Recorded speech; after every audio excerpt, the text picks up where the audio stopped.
Ayan guys, so nakakatuwang pagmasdan ng ating mga display. So malaking-malaki na talaga ang ating mini talipapa. Hindi na siya mini talipapa guys, big talipapa na. Diba yung mga nakasubaybay sa YouTube channel ko? So makikita niyo dati yung umpisa ng aming mini talipapa is talagang konting-konti lang at hindi ganyan kalaki ang aming pesto ngayon guys. So yan na.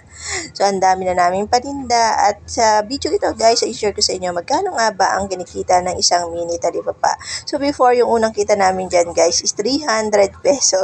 Kasi kunti lang ang aming paninda. But ngayon guys, ang kinikita ng isang mini talipapa ay depende sa puhunan na ilalabas ninyo guys. Kung malaki ang puhunan na ilalabas ninyo, malaki din yung babalik sa inyo.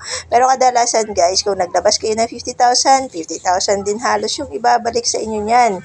Kaya kami guys, kapag naglabas kami ng 30,000 a day, so nakukuha namin halos 25,000. So mga 5,000 yung naiiwan for the another day. So babalik at babalik naman yun guys. So katulad dito nakaraang New Year at saka ng Christmas, so kumita kami ng 40,000 nung New Year, and then nung Christmas is halos 39,000. Halos hindi nagpapang-abot guys yung aming kinita. Kinita yun, guys, benta yun ha. Pero yung kinita doon guys is kung 10% ang patong ninyo, 10% ng kinita ninyo yung magiging tubo ninyo o yung kinita talaga ninyo guys doon sa benta ninyo sa nilabas ninyong puhunan. Kaya guys, kapag nagtayo ka ng isang mini talipapa guys is mas madami sanang display para mas malaki ang kitaan. So yun muna guys. Thank you for watching guys.